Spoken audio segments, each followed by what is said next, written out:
A pleasant good morning to everyone, and welcome to another edition of the Coles Brown Show right here on the Black College Sports Network. Yours truly, Coles Brown.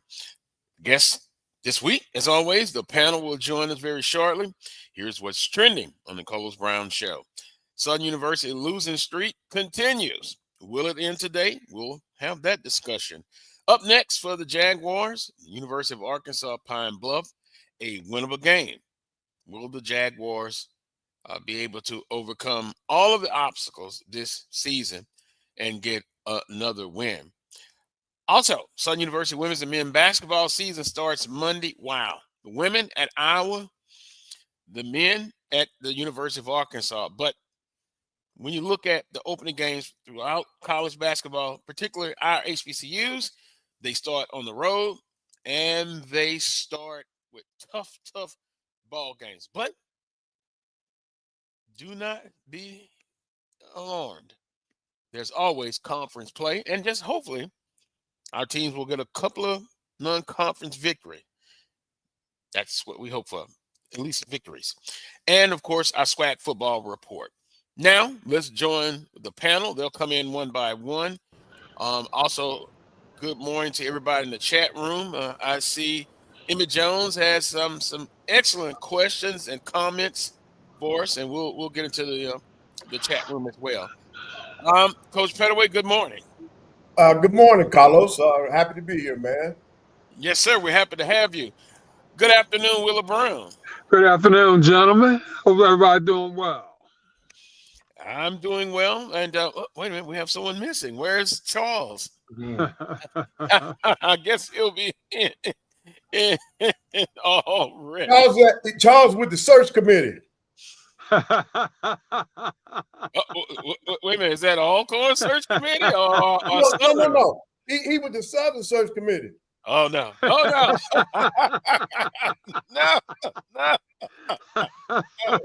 No, Coach Pettaway. Coach Pettaway comes in throwing haymakers early off.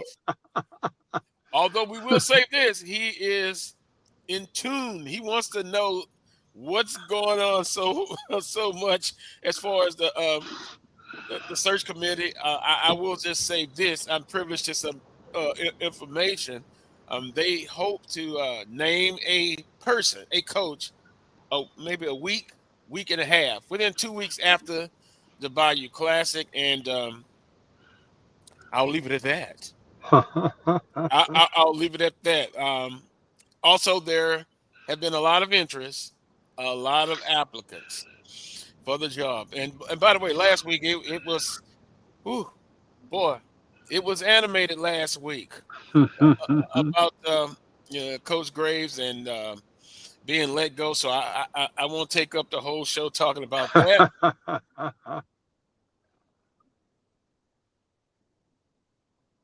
Yeah. Uh-oh. Is it me? There we go. Southern football. Okay. Yeah, we're back. A little pause there. Southern football dropped a heartbreaker to FAMU last week, 43-35. Now the good guys, they scored 35 points. The offense, to me, looked so much different. Now the conspiracy theories are out there about why did this offense look different after all these weeks. Stop right there. That's the good. That's the good. The bad was the defense. And if you look at it, the big share of the problems this year has been the defense. They gave up 43 points. They're giving up 35-plus points a game. And they gave up some big plays against FAMU. Now, FAMU defensively struggled as well. Southern had over 400 yards of offense. But they gave up 500-plus. Wow. That's in a nutshell. And the offense, again, looked a lot better. So the good, the offense, the bad, the defense, and the ugly was the yardage, the defense that was given up. A nice crowd, although it didn't look like 17,180 to me. That must have been paid. I didn't think that was that many in there, but, hey, my eyes are, in my middle-aged years. Maybe they're falling on me. But 28,180, Southern scored 21 points in the second half, guys. They scored in the second half maybe three times this football season. Carlos, your audio's kind of light. You have to adjust your mic there. Okay, can you hear me now? Yeah. Okay. Southern's offense scored 21 points in the second half. That's probably about the third time they've scored in the second half. If we look at inside the numbers, Southern University, 217 yards rushing. They gave up 260. They had 17 first downs. Passing, 197. They threw for under 50% as far as passing. Total offense, 547 for FAMU, 414 for Southern. They averaged almost 6 yards a play, but they gave up 7.6 to FAMU. And there was some big gashes late in the ball game. Ashton Struthers, 12 of 28, under 50%, 197 yards. Trey Howling, 145 yards. Guys, last time I looked, he was a leading rusher in the conference with over 700 yards. How well he will be used today, we'll see. Darren Morris, 4 receptions, 82. RJ Johnson for FAMU looked spectacular, 22 of 32 for 287 yards. Jamal Haley with 157 yards rushing. That's kind of how the statistical side went. Panel, your thoughts? Well, I thought they played well after for everything that has taken place. I thought they came out ready to play, and it's going to take time. It takes time because you got a new regime. You did it in the middle of the season or toward the end of the season, so it's going to take some time. And I think the defense will come around. Defense has to come around, and I guarantee you, Coach McNair, he's going to have them looking at that, the defensive side of the ball, and I think they'll come around and be better for you all. Well, when you're playing 10 yards off the receivers, Carlos, you're going to give up big plays. You're going to give up big chunks of yardage, and that's something that, you guys have been doing pretty much, over the course of the year. The things that have killed you all was the lack of pressure, from your front seven, as well as playing far back off of the wide receivers. So, just seem like those things are still, kind of true to form. Glad to see the offense come around a little bit, that sort of thing. And, so that's definitely a plus, no doubt about that. And, I'm still a little salty over the Coach Graves thing, but that's neither here nor there. And, still waiting to hear a plan from you guys. I'm just curious like that, Mm-hmm. and I would like to hear from somebody in authority, what the requirements are to be the head football coach at Southern University. What are you guys looking for? And I just think as fans need to know, your constituents need to know, so and they need to be kept in the loop, and just the fact that, you guys have decided that you're going to name somebody within a week or two after the Classic, to me, that's not enough. What inquiring minds want to know, and it is what it is. Who am I, right? Well, you're opinionated on the show. Let me do this. I got to take a quick time out if we can. Coach Pettaway, hold your thought. Charles, hold your thought. We'll come right back. You're watching the Carlos Brown Show right here on the Black College Sports Network. This is the Dean of the College of HBCU Sports, Kenyatta Cavill of Dr. Cavill's Inside the HBCU Sports Lab with Mike Washington and Charles Bishop. Come mix it up in the lab where the course lecture is in session every Tuesday from 6 o'clock p.m. Central Standard Time on Facebook Live, YouTube Spreaker, or the BCSN app, as we discuss all things about the HBCU sports culture, including exploring the week that was in the sporting HBCU diaspora, as well as the upcoming week of HBCU sports. with me, the Dean, the College of HBCU Sports, on Dr. Cavill's Inside the HBCU Sports Lab with Mike Washington and Charles Bishop. Course lecture dismissed.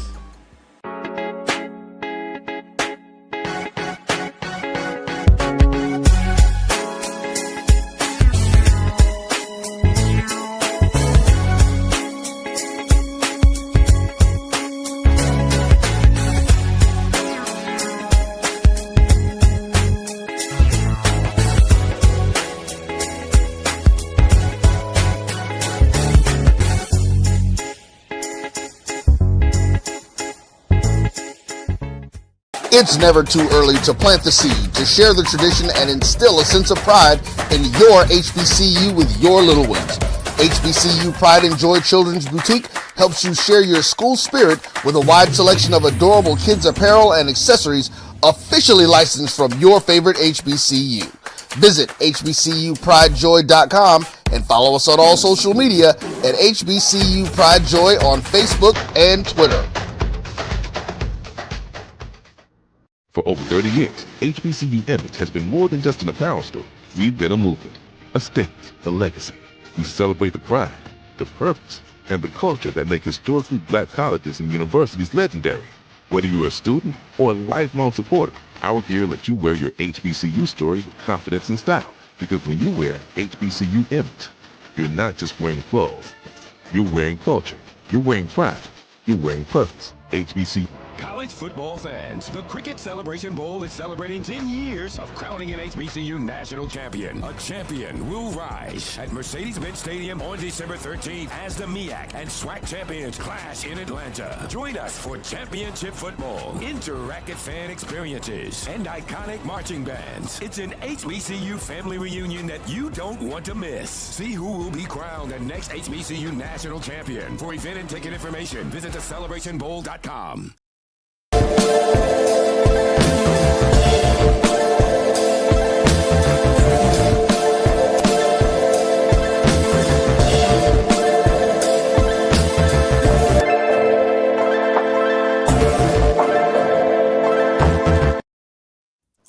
Welcome back to this week's edition of the Carlos Brown Show right here on the Black College Sports Network.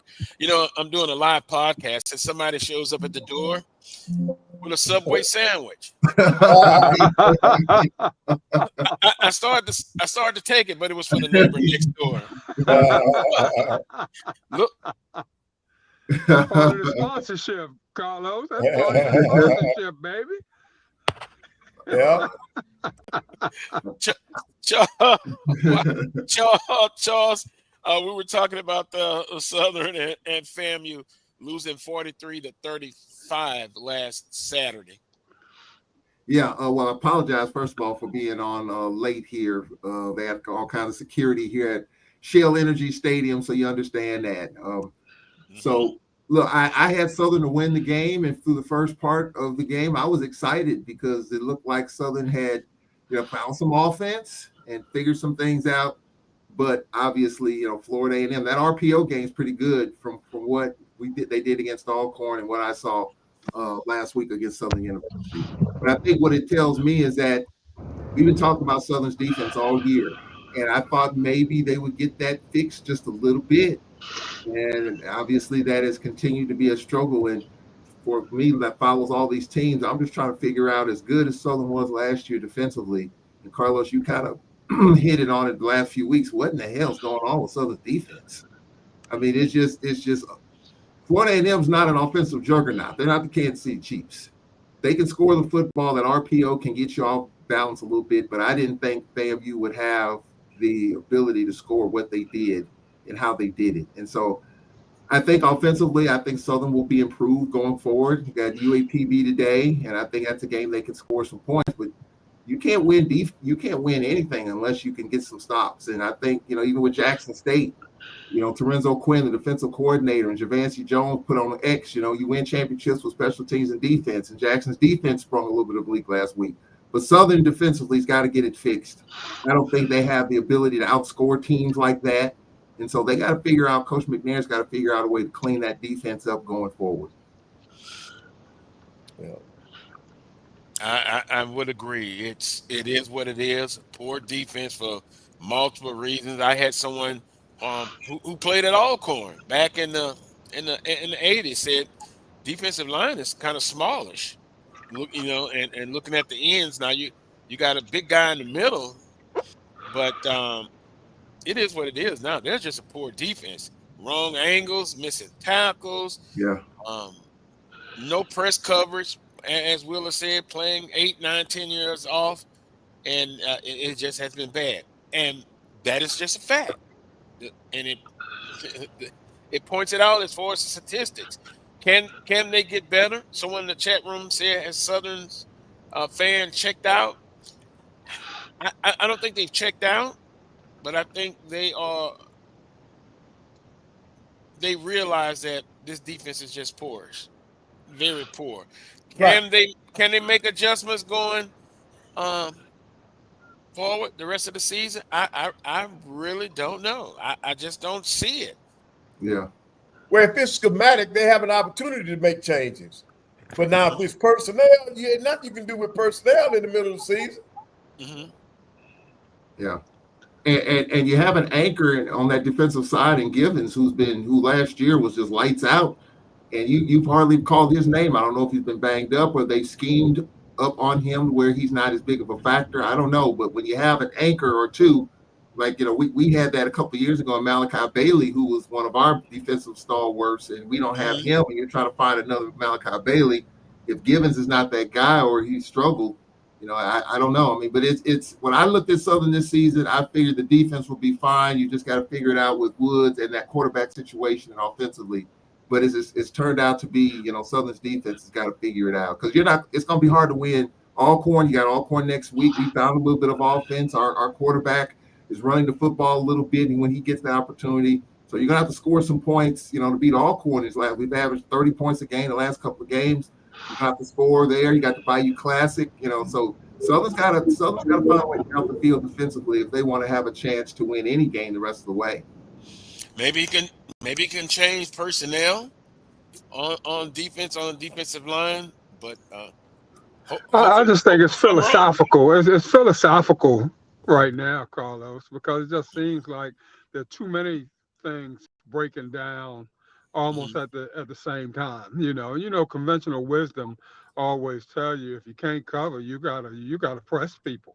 You got to bring pressure, and you got to bring it from different directions, that sort of thing.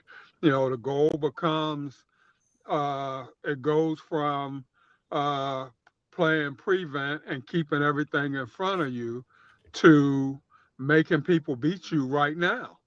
So when you bring in the pressure and guys are pushing up on the wide receivers, that sort of thing, you force the offense to do something sooner than they would normally like to do it. And then that's going to be the key. You bringing pressure from all different angles, that sort of thing. Right side one time, up the middle the next time, left side the time after that sort of thing. You got to mix and match with that thing. And like I said, the DBs got to push up. They got to get physical. They got to push up. If you're going to beat me, darn it, beat me. You're going to beat me right now. I'm not going to backpedal back and then give you 10 yards in front of me. And allow you to catch the ball, and there's a chance you might juke me out of my boots, that sort of thing. No, I'm not going to do that. You're going to have to beat me right now. I would agree. I'm not the defensive coordinator, but I would bring pressure. I mean, you're getting beat playing back. I would bring the pressure. What do you got to lose? Yeah. Yeah. And UAPB is a team that can score the football based on what we saw when we played them a few weeks ago. Now, they've struggled since that win over Alcorn since that time, but they got some receivers that can go get it, and they've got a quarterback that can make plays. So Southern better bring it defensively, or it could be a long night. Well, only thing left you have for us pride. Try to win a few more games, and then this season is over with. Then they will select their next coach. Willa, when they do that, I will invite them on. They will give the reason why they chose who they chose, and then they will hopefully give a plan to answer your question. Well, I mean, the kids still have a lot to play for, Carlos. mhm, Number one, they are auditioning, for whomever is going to be coming in the door, or whomever may be out there watching, scouring the transfer portal, that sort of thing. So they still got a whole lot to play for from an individual point of view. Yeah, I mean, some of those kids might not be wanted by the next regime. that's a Yeah, possibility. and so they need to put some good tape together to be able to show somebody that, hey, I can play somewhere somehow. Or just So it's not nobody should be rolling over. Coaches are coaching for their jobs or the potential next job, wherever that may be, considering they may not be kept on by the new guy coming in. So everybody got a lot got a lot at stake here. So to think that anybody would just go out there and just roll over, I don't think so. There's too much from an individual point of view at stake for folk to chance that. yeah, I see in the chat room. Oh, please stop it, Ed Reed. Yeah. Stop it. Stop it. Stop it. Stop it. Because it's going to have to be a good fit. Whoever's chosen. Maybe the biggest hire in Southern athletics history. In Banks history, no doubt. I'm going beyond that. I'm going. I mean, because even if you look at your school, Carlos, across town, that just blew it up major in the last 4 to 5 days. This has got to be a home run hire. The last two coaches, and I don't say this with a smile because I hate. This is just the nasty part of the business. Coaches get hired. Coach Pettaway knows this. You get hired, you get fired, and that's just the way it works. It's painful for me. It's painful for others. But this is one of the biggest hires Southern has to make here. The football drives the bus. Football drives the truck. And so you got to make a solid hire. I joke, I was saying Ed. I never really thought Ed Reed was a serious deal. At Bethune, he was until he blew it. I think now we just say it as a joke, kind of, because we just don't think Ed Reed could do it, even though some people out there give him a shot. But you got to nail this hire with some experience, whether it's Louisiana experience, SWAC experience, maybe not the recycled names that we've been talking about, but Southern's got to get this right because the last two coaches, unfortunately, have not worked. And if you look at Coach Banks' overall basketball, he nailed it. Baseball nailed it once. I really believe baseball has to meet some metrics this season, or they may be looking in another direction baseball. But that's here and there. We'll see what happens with baseball. So, yeah, football is the engine. I think they know this, and they need to nail it. And once again, the key word is time. Time. And we got to get away somehow from this fast food type of environment, that sort of thing, where we're expecting people to come in and burn it up right away. There's certain things you're looking for probably in year 1 and year 2, true, no doubt about that. But the key is going to be time. You build a good football program over time. Those that go for the quick fix, and I know, Charles, that's the way of the world and all that sort of thing. It don't make it the right way of the world. Yeah. It just make it how it is right now. But, don't matter really who you hire. If you're not going to have patience with that person, let that person come in and turn that roster over, that sort of thing. And, we right back to square one in a year and a half. The unfortunate part about this is that, you've had coaches at the FBS level get fired after 3 games or 4 games. And now what we've seen with Coach Graves and Brian Kelly and other coaches being let go, the one theme out of all this, and we can bring it to the SWAC level, but I think it's true here too. You really don't have any time. You got to hit the ground running. You got to hit the ground sprinting. There is no more time. After a couple, we joke about the Carlos Brown 2-year contract. We joke about it jokingly because we thought that we wouldn't see this, but we've seen it now. And so I think that 2 to 3 years, if a coach can't meet whatever standard that school has, and with the amount of money that they're into with that coach, you're probably going to see some moves in 2 to 3 years, because you're buying a roster. You're paying for a roster. You can flip the roster every year. I hate to say that, but there's just not a lot of time now. Coach has to come in year one ready to hit it. And if he doesn't, then it's going to be a problem. And so I think on our level, Charles, on our level, the issues are still the same. Right. We're not turning over the roster like that, to where we're replacing with quality.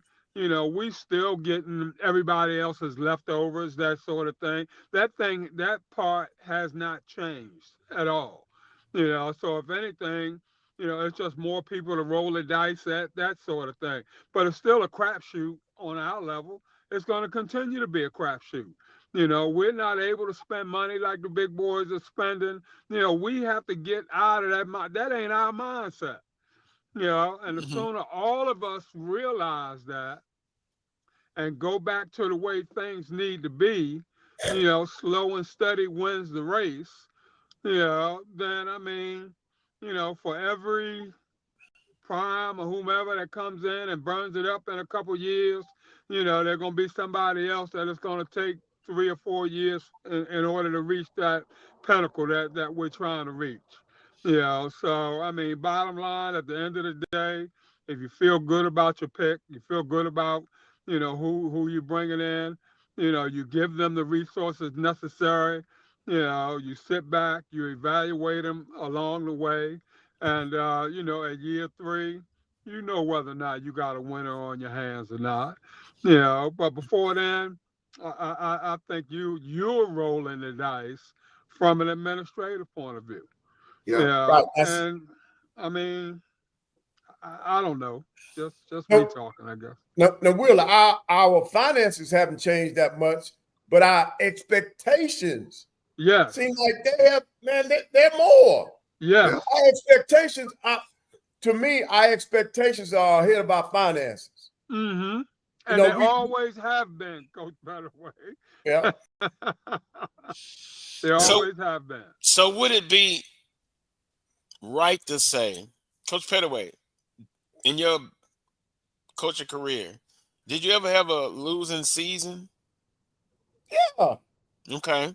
But did you get better every year once you started winning? Yeah. You attempted to see when you start talking about expectations in a season. What are we looking at? That's why you got to have parameters. Are we talking about the conference or overall record?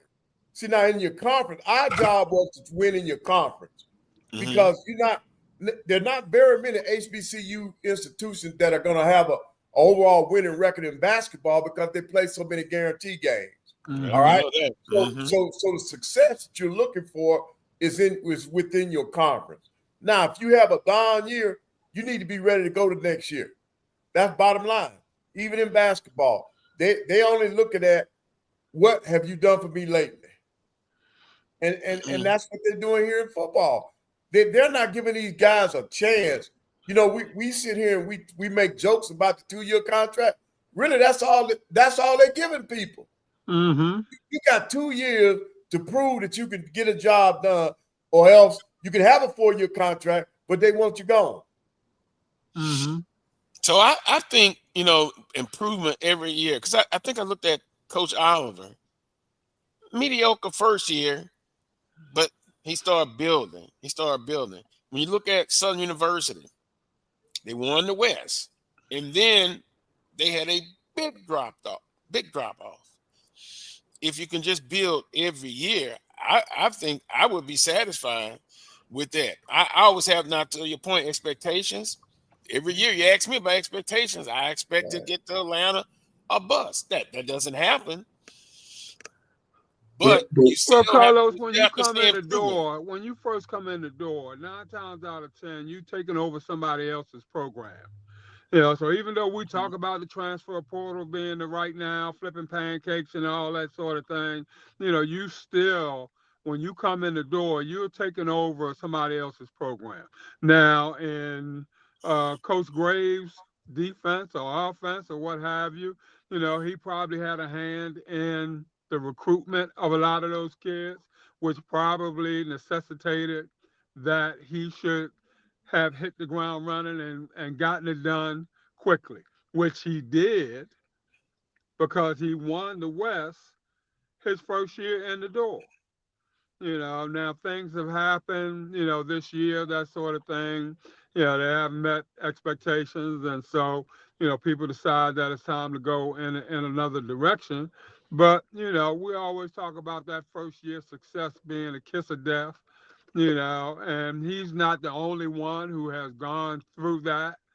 I guess the same thing can be said with Dooley, even though it might have been some different circumstances in terms of, his tenure at Southern. But, if Coach Graves had not won his first year, Yep. would we be having this conversation right now? No. Let's say if he's 1-6. If he had not won his first year, it's almost like the first year just meant nothing. I think the same thing would have happened. I think the same result if they finish 7-4, teased everybody and didn't win the West, and he has the kind of season a year two that he had right now. I think that the same result probably would have happened, because this would have probably gone back to, remember, Coach Graves was a product of Eric Dooley's administration. Coach Dooley brought him in. So I think, with that, you tie those two pieces together. I think if that had happened, if they didn't win the West and Southern is struggling like this, I think the same result probably would have happened. May have even happened sooner, because then at some point, maybe in the first month of the season, you realize this ain't working. We're going to go ahead and cut bait right now. So I think the same result probably would have, in my opinion, I think the same result probably would have happened. But it gets me to thinking about the slow and steady, like you said, Wheeler Brown. Like, what program right now under a head coach is kind of going slow and steady? And I'm thinking, I look at Alabama State. Exactly. They're a prime example, right there. Exactly. I look at Jackson State. How TC, and he had a hand in those kids that prime left behind, that sort of thing, how he has slowly built that thing up. He came in, he had some instant success, but him being a major offensive coach or what have you, he had a hand in a lot of those kids coming in the door. But I think it's different though with TC, because according to him, on year two, he had to replace 50 players and 8 coaches. And he did a good job of that. Yeah. Jackson State was the flavor of the month. Yeah. And TC did a good job of capitalizing on that. There's a little bit of patience there. Able to bring in some quality kids. I think there was a little patience though, even though Coach Sanders was way up here in what he did in the 2.5 years he was there. But I think the expectation was that TC being homegrown. I do think, even though the expectation is high at Jackson, but because TC was a guy that Jacksonians kind of wanted all along. His name he was the coach in waiting. Yeah, he was a coach in waiting. So I think he should have gotten the job before prime. Really. Correct. We all agree on that. I think TC should have been had the job, but I think there's a little bit of patience and temperament there with TC. But because this program is clearly in his image, because he had to replace so much, and so the success that he's had. Alabama State's been kind of slow and steady. No one's talked about championship, even though that's the goal of everyone, but they've been right there. And again, they're right there again. And so, and so they're right in it. Jackson State kind of opened the door for 2 or 3 teams, for Bethune, for Alabama State, for obviously for Florida A&M, they opened the door. So there's a chance for Alabama State to kind of get to where they want to go. But I think the transfer portal has spoiled us all, because there's talent in that portal, and the assumption is that there's the right type of talent that you can pick from every year. Yeah, players are going to leave you, players are going to transfer, but there's another Jimmy, the same type of Joe in the portal that you can plug and play. I think this plug and play mentality is there, and it may be realistic, may be unrealistic, but I think that's a part of it too. But it hasn't spoiled those who know that there's fool's gold in that portal. Yeah. Trey And Oliver there's a lot of talked about coaches that. that know that. And like I Yep. said previously on this show, nobody has yet to show me an offensive or defensive lineman that has transferred to one of our schools that have come in and burned it up. Well, Trey Oliver in an interview talked about it. His He kids kind were of, homegrown. yeah, he kind of, That five up front. he You does it the know, old-fashioned they have way. been there. They have been there the entire time. They grew, they gelled, and now you're seeing the fruits of those labors. So certain positions, Carlos, you're going to have to do it the old-fashioned way.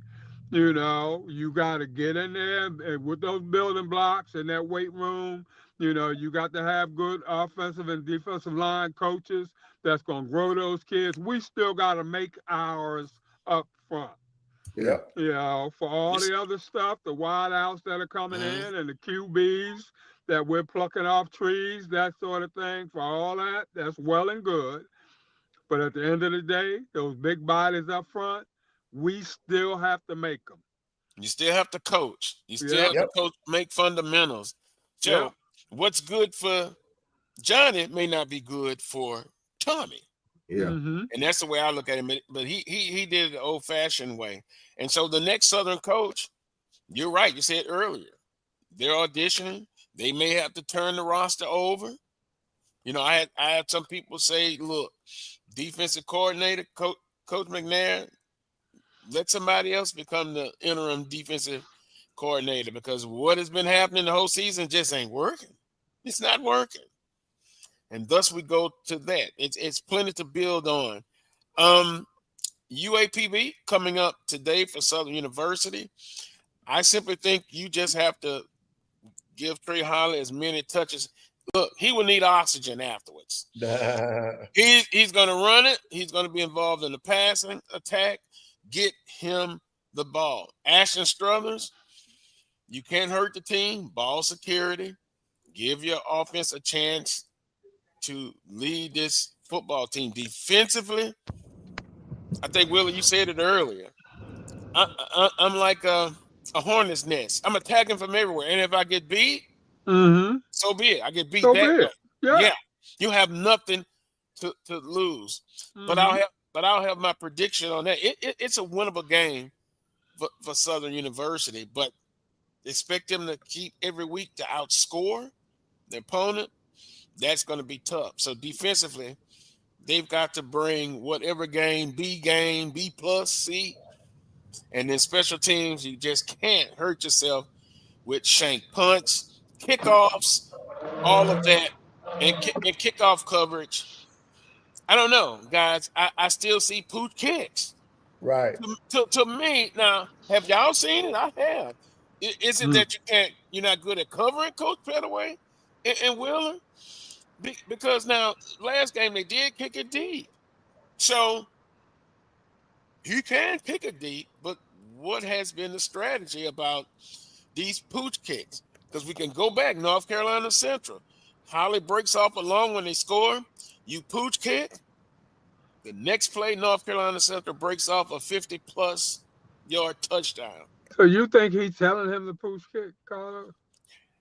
Either that or your kickoff coverage. Are you scared of, or are you not good with your kickoff coverage? I've seen multiple sky kicks, pooch kicks, whatever you want to say. And I always thought, we were told in high school, you kick to the sideline. The sideline becomes a man, and then force the team to go across the field, right? But if you pooching it, you're giving them Coach Pettaway great field position. Right. And then you see how many kicks have gone out of bounds, and that automatically advances to football. I don't like that. And then the other thing that we haven't really looked at and talked about a lot, how many of the teams in the SWAC are playing with their second and third string quarterbacks? That's a big issue, man. A lot of people. We know Southern is. Right. Jackson State. Jackson State right now. Yeah, right. Morgan. Jackson State, Alabama A&M.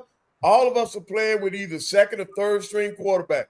Right now, Body might be the only healthy starter that came out at the beginning of the year. Because I don't even think Grambling has they're not playing their starter. They don't have that starting quarterback. Well, Jalen Tolbert for Alcorn has been healthy all year. So Tolbert has gotten 99.9% of the snaps. So he's been productive the last few games. He's healthy. So you can add him to that as well. Yeah. That's why I always say early in the year, they kind of know who their starters are, but they want them to be competitive, right, Wheeler? But man, look at those second units are very important. Yeah. Very important. That's why I think early on you got to play them kids.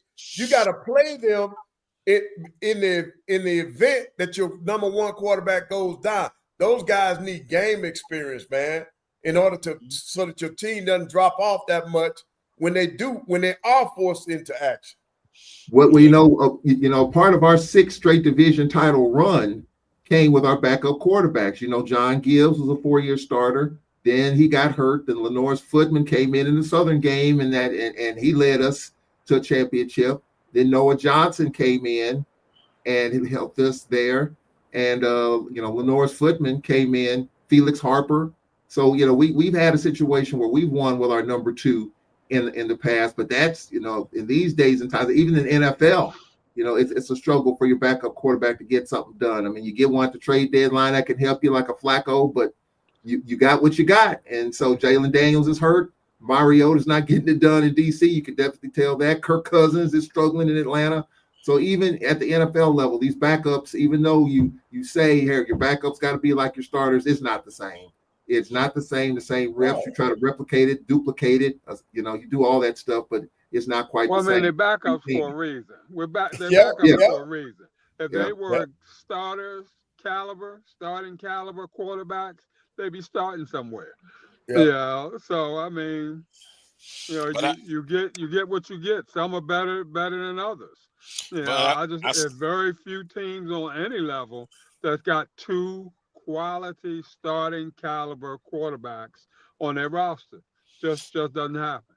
Well, you need that backup quarterback. He may not be as good as the first one, right? Okay, but you try not to have too much of a fall off. And Coach Richardson, he got to be serviceable. He got to be serviceable, and his skill set got to be somewhat in tune with the guy he's replacing, so that you don't have to go through a whole lot in order to get him ready. The changeover becomes when you going from a guy that runs to a guy that sits in the pocket. Now you throwing everything, all the dynamics out of whack, from the offensive line to the running backs to everybody. So I mean, I look at the Ravens last week when they played the Bears. And they stuck the other kid in there, the Huntley kid, who had been behind Lamar for, quite a few years, moved on, came back, that sort of thing, over the Rush kid that they got from Dallas this past year. You talking about night and day. You talk about night and day in terms of skill set, going from Lamar Jackson to Cooper Rush. Yeah. Well, we have to take a timeout. We're long overdue, but Coach Pettaway, man, it's like the point guard and the quarterback. Yep, they're the same. They're equivalent, and some people backups, when they put into the limelight, mentally they got to get there, but then you have some that come in, like I was just watching the North Texas State quarterback, wasn't highly recruited, but now he's leading one of the most explosive offenses in college football. And so those 4-star, 5-star, all of that. Somebody, the head coach, has a history of developing quarterbacks. And with the Porter and all of that, you still have to develop players. Mm-hmm. And so the Porter is a quick fix. But do you want that tuna fish sandwich, or you want that red beans and rice that stick to your ribs? I want the red beans and rice. I want the red beans. I second that motion. I want the red beans and rice. The tuna fish is just a holdover. Yeah, it fills a gap. That's about it. Yeah, so you have to develop players. And the old school coaches, they did that. So well, Carlos, quick. Okay, yeah. Yeah. I have a point to bring up after the break. You're talking about backup quarterbacks. Yeah. Okay. We'll take a timeout. More to come. We're going to have our SWAC football report. Also, Southern women and men's basketball. Oh boy, Coach Pettaway. They're not the only ones. They're on the road. And Willa, I'll be right outside your office with a sign. Free those Garrett games. We'll be back after this timeout. You're watching the Carlos Brown Show right here on the Black College Sports Network.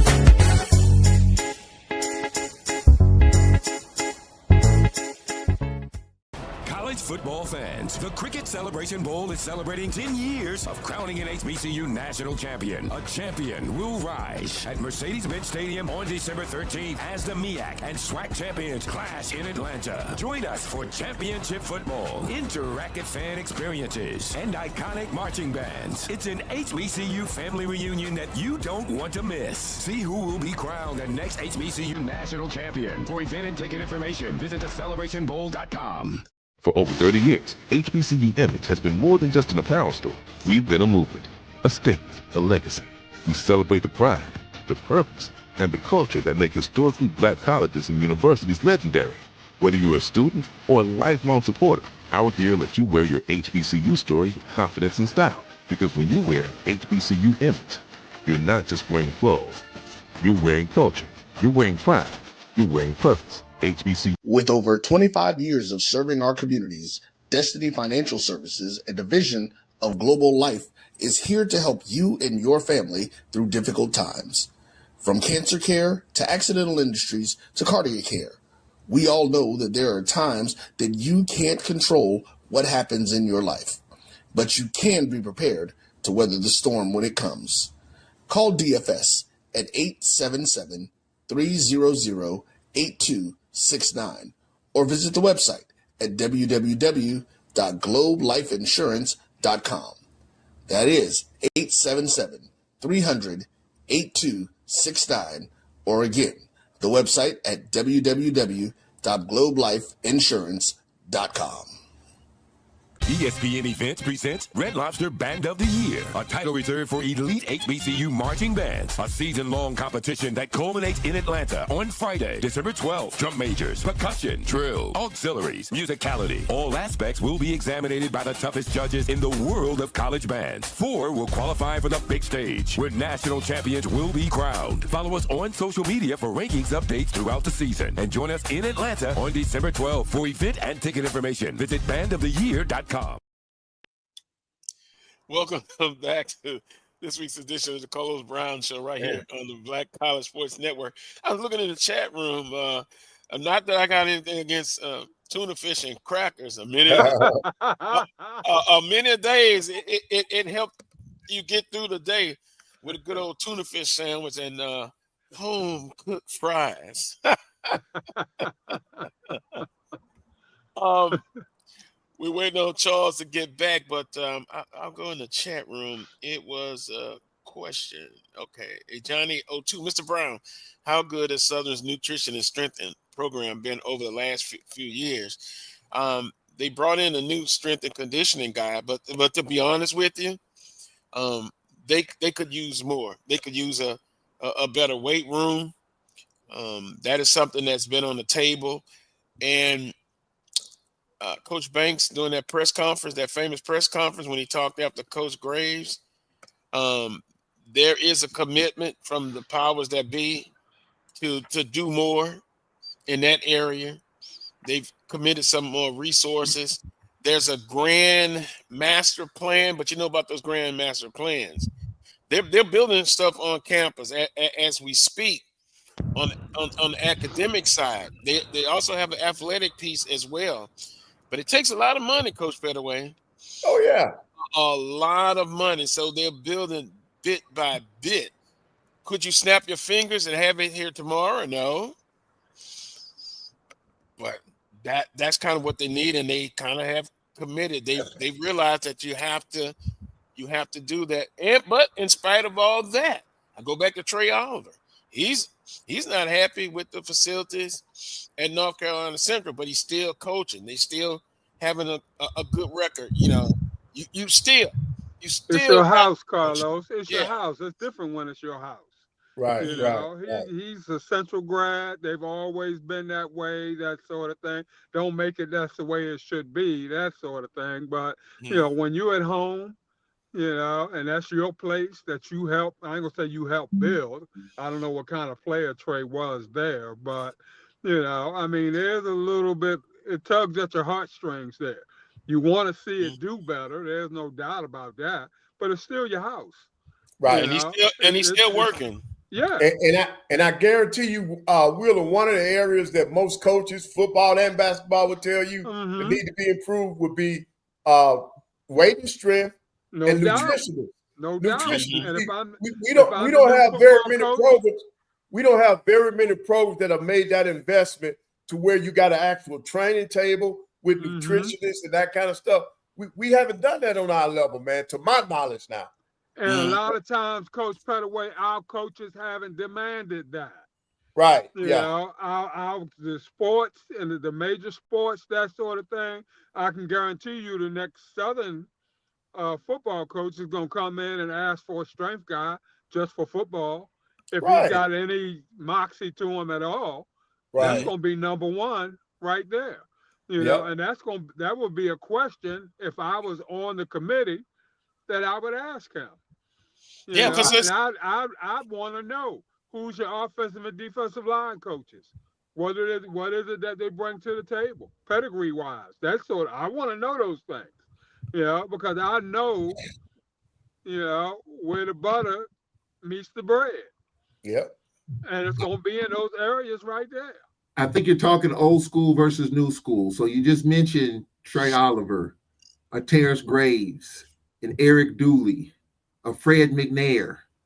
They're kind of the old school guys. They're not gonna buck the system too deep, too much, and too loud. But you have a new crop of coaches these days. If you expect me to win and hoist that trophy, the expectations has to rise. And so how much do you push and pull and tug and scream and gripe? If a new school coach, if you're expecting this from me, then all the other stuff that comes with it has to come with it. The salary, the weight room, and all the other things that come with it, transportation, logistics, everything. If you expect this, these new school coaches are telling you, hey, this is what I expect. Now, I think they understand that at some of our schools, you're not going to get everything you want right off the bat. But if you give them a list of 5 things, they expect 3 of those things to happen almost when they sign their name on that contract. The other 2, you can wait on a little bit. But there are 3 top things I'm sure new school coaches, all coaches, but the new school coaches expect at least 3 of those 5 to happen almost immediately if you want to give me a shot to win. And with McNair, he could kind of sit back. He could gripe a little bit, but not. Dooley and Graves, Oliver, those kind of coaches, they know. But these coaches want it right when they want it. And I think if not, then the expectation might not be there. So all the guys understand that these things take time. Right. Okay. But in the microwave society that we're in right now, these new guys coming in the door, they know that tomorrow's not promised. And if they want it, they better ask for it coming in the door, because the likelihood of you getting it after you already got here is going to be slim and none. So if I'm the next head coach in waiting at Southern University, Carlos, I know what you guys spend on football. I know, the dollars that are put into the program, that sort of thing. Those are some of the things that I'm going to ask as I get closer to being your guy. Mr. Brown, what are some of the things that you see from the outside looking in that we need to improve on in order to have the kind of winning program that we all deserve?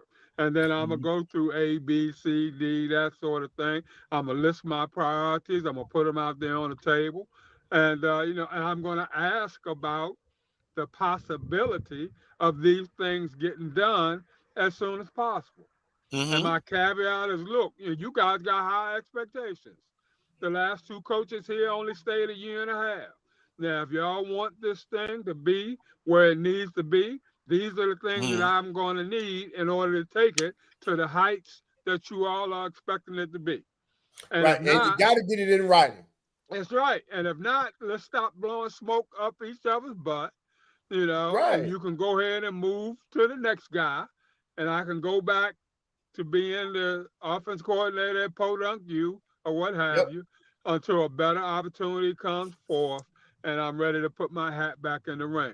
But if you want to play with the big boys, okay, this is what the big boys have. This is what the big boys do. You attracted me, but I guess because you thought I was one of the big boys, okay? Now I'm bringing big boy stuff to the table. Right. This is what it takes to be successful. That's it. This is what we need. Yep. That's it. And you got to get it in writing. I tell any young coach, you got that right, Coach. You better get it in writing. Ain't no doggone handshake and no agreement. No. Put it in black and white. We moving on. It's called negotiating. Yeah. You got this side, you got that side. We try to meet in the middle. Now, and let me say this. Last week, I talked about loyalty, right? That can be good and bad. How can I put this? It was told to me. You remember when there was a change made that Coach McNair was going to be calling the plays, right? The offensive plays. Did you think he was in charge of making all the calls? Just a simple yes or no. Probably not. Probably not. Yeah. I would Because he say wasn't involved before, so no, probably not. He had to collaborate with somebody. When you say co-offensive coordinator, Right? C-O, that means there's somebody else involved with the same title. Right. So I could see where it would be some splitting of the duties. I take this part, you take this part, or what have you. Now, if they had demoted Mark Frederick all the way, okay, then I could see Coach McNair stepping in and taking over and running the thing. But when you decided that you wanted co-offensive coordinators, just that word, those two little letters meant that there had to be some give and take on that thing. And because you have other offensive coaches that get together on the play calling, correct? Yeah. I mean, they all get together in terms of the game planning for that particular week. And so ultimately, it's not like Frederick just sits in a room by himself and just decide this is what we're gonna run this week. Right. In the offensive team meetings, Carlos, they're looking at the tendencies, they're looking at film, so forth and so on. They're putting together what plays should be conducive against this particular team. Now, Frederick's job is to look at the tendencies, that sort of thing, and to make sure that we're calling appropriate plays at appropriate times. But it's a consolidated effort in terms of what those plays are going to be. So last week, you looked, for those who were there at the game or saw it on TV, you saw a big difference, correct? Yeah. I saw a major difference. And McNair probably in his new position of head coach, Frederick and I are no longer on the same level. It's me now. It ain't it's yo. And this is how we're going to do this thing, period. End of question. And there's no more, volleying back and forth, that sort of thing, where we're not on the same level anymore. I'm in charge. Okay? Team-wise. I'm in charge of this whole thing. Okay, so I can see him taking more of a role in terms of what he want to see out there that particular time. What if he didn't have a lesser role? It was still the same. And then it was found out that's the case when it shouldn't be the case. And that was found out. So instead of waiting till the end of the year to be let go, from what I heard was the original plan, it was let go immediately. We talking Frederick being let go or Graves being let go? Coach Graves, because he's the CEO, right? Yeah, The buck stops with him, right? yeah, definitely. So how can you not, when you said Coach McNair is going to be the one that's in charge, and I get it, you have to collaborate with the others, but it still seemed to be it was the same way before they made the so-called change. And so that's why I say when loyalty is good, but loyalty is bad. I love all you guys to death. But if my job is on the line, do I still go with my loyalty to the staff, or do I say, hey, I need to change? And then publicly, you say it's a change, but then it really wasn't. Because why I say that, I'm up in the press area. And the things that I can hear and see, it didn't appear to be a change. But now this past week, the first game under Coach McNair, the offense seemed much different. But I'm just throwing it out there. But who's okay? So when Coach McNair took over, who was calling the plays last week? Was it Coach Frederick or was it Fred McNair? I'm gonna say it was McNair, because it was a big difference. It was a big difference. I just think when you make a man co, you're talking about equal division of the duties. So I can see where, for the sake of quote unquote continuity.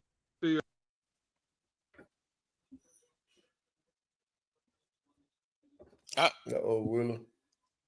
We lost you, Kind of Wheeler. call a segment of the play. Am I back? Yeah. You back. Go ahead, Okay. Wheeler.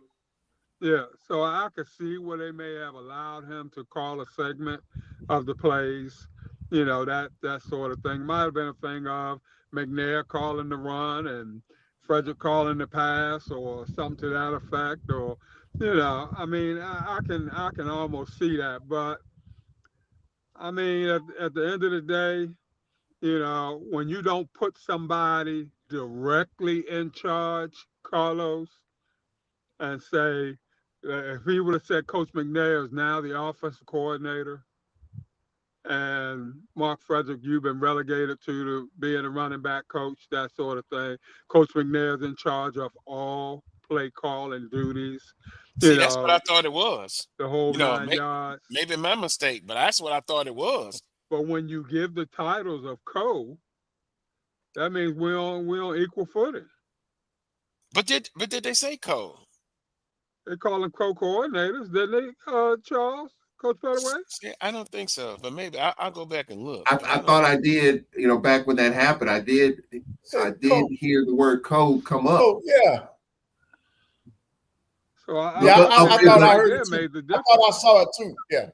All right, so even though we say code this, code that, but when you look at the game, the eyeball test, does the eyeball test tell you that the philosophy has changed offensively? The words are one thing, but if you're seeing something different, if you're seeing some different packages offensively, maybe running the football more, spraying it all over. I mean, if it's different, then maybe it is, it is code. But if it's the same, then on words it may be, but it may not be. Well, just some people in the chat room said it looked totally different. It was McNair. Okay.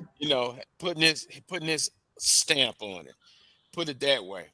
But again, the question is, at what point does loyalty hurt you? And I'll just leave it at that. It Like I hurts said, you. And it probably did. I mean, the proof is in the pudding. I would have waited until the end of the season, either Me too. way, to make that move in terms of moving Frederick out of that position, that sort of thing. Unless it had just gotten to the point where it was unbearable. And if it's unbearable, then I'm definitely not going to make him co-offensive coordinator. We're going to go ahead and slice this up, like right now. I'm going to make McNair the offensive coordinator. And Mark Frederick, you're relegated to being a running backs coach. And, if that's not good enough for you right now, then I'm sorry. If we need to part company right now, this is going to be an option for you. Okay? But I'm letting it be known right now, this is what we're doing. So, I mean, you got a family to feed and all that sort of thing and stuff. You as an individual got to take that into consideration also. I mean, you ain't gonna find no job this time of the year. Where you're gonna come on somebody's staff for like 4 or 5 games and finish out the year. Mm-hmm. Well, just food for thought. Just food for thought on that one. We're gonna take a quick timeout. When we come back, Southern women and men's basketball season starts Monday. Ooh, boy, you can see the men on the SEC network, Coach Pettaway. Southern at Arkansas. And then the women are at Iowa. So tough way, Will, to start off the season. But 2 checks, Carlos. Two early checks. You take one for the team there. Yeah. That's it. How about 3 checks? Alcorn at Florida State Tuesday at 6:00. I'll be there to see that and to help pick up the paycheck. I think I got a check presentation I'll be a part of. They probably give you a big cardboard. Yeah. I tell you what, Charles, I listened to you last year at some of those games. You get the Purple Heart. Yeah. You get the Purple Heart. The only good thing from your standpoint, in my opinion, you get to broadcast and say after your career's over, I broadcast at Florida State. I'll be coming to LSU, but the Carrier Dome in Syracuse, I've been there. I get what you're saying. You're in heaven, Charles. You're in heaven, man. Don't get no better than that. But here's the interesting part. You have to be tough because not all the time, but most of the time, the game's over.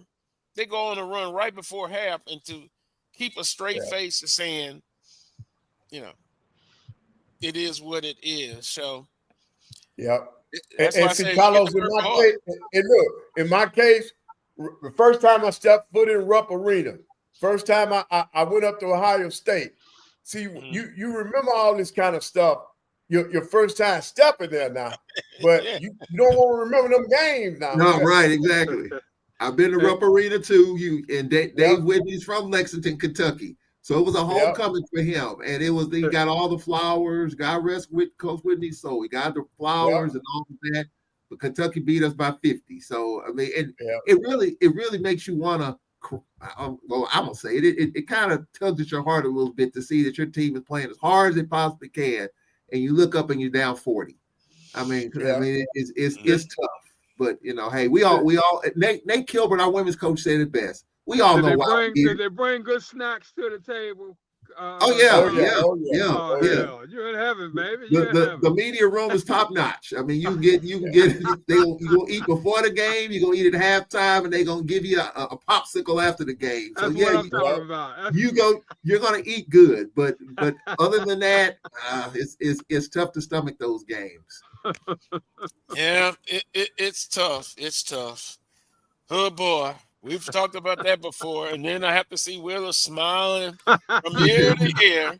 All the way to the bank, baby. Yeah. All the way to the bank. Yeah, but track team just got some new shoes. Yeah, but Coach Pettaway, look, I'll be standing right out there. We want 40%. We want 40%, but that's not going to happen. We'll take a quick time out. When we come back, also it'll be a SWAC football report. Whoa, Delaware State, Thursday night, 47,000 reported on a cold, chilly night. More than 2 dead flies. Somebody says it's gonna be 2 dead Yeah, flies. I did. No doubt about it. No doubt about it. No doubt I was about it. surprised. Don't crown the king too soon.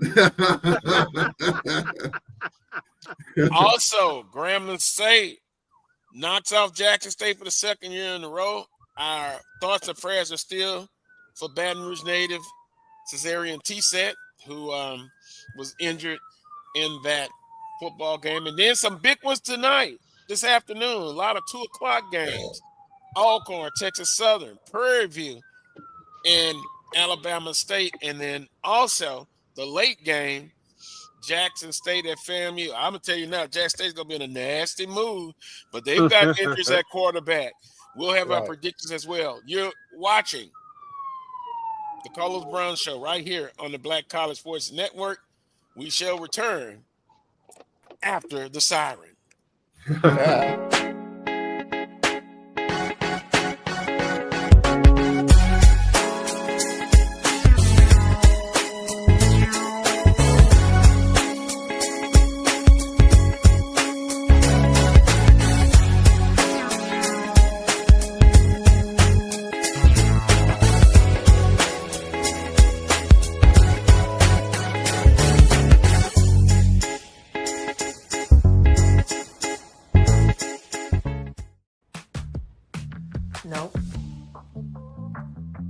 Nope. Come on, him? Ooh, I like him.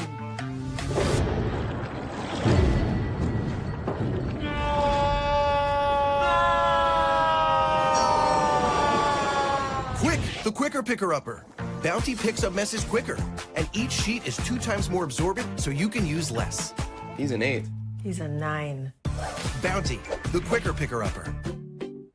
This is Brian Fulford. AD Drew and I are co-hosts of the BCSN Sports Wrap. We talk about all things related to HBCU athletics. From the games, teams, coaches, and fan interest stories, we cover it all. You can find our shows on Facebook at BCSN Sports Wrap, YouTube at MyJBN Online, and everywhere you listen to podcasts like Anchor, Spotify, Google, and Apple Podcasts. You can also find the show on the Jericho Broadcast Network's app. Make sure to download. We look forward to you joining the conversation and being a part of the show. This is the Dean of the College of HBCU Sports, Kenyatta Cavill of Dr. Cavill's Inside the HBCU Sports Lab with Mike Washington and Charles Bishop. Come mix it up in the lab where the course lecture is in session every Tuesday from 6 o'clock p.m. Central Standard Time on Facebook Live, YouTube Spreaker, or the BCSN app, as we discuss all things about the HBCU sports culture, including exploring the week that was in the sporting HBCU diaspora, as well as the upcoming week of HBCU sports. With me, the Dean, the College of HBCU Sports, on Dr. Cavill's Inside the HBCU Sports Lab with Mike Washington and Charles Bishop. Course lecture dismissed. Football fans, HBCU football is back in the ATL with the Cricket MEAC SWAC Challenge Kickoff. Representing the MEAC, North Carolina Central, and representing the SWAC, Southern Eagles, Jaguars, the Marching Sound Machine, the Human Jukebox. The kickoff trophy is up for grabs, and bragging rights are on the line. The rivalry is real. Bring the family and join us pre-game for the fun-filled Coca-Cola fan experience, including band jamborees, food, activations, and fellowship. For tickets and information, visit MEACSWACchallenge.com.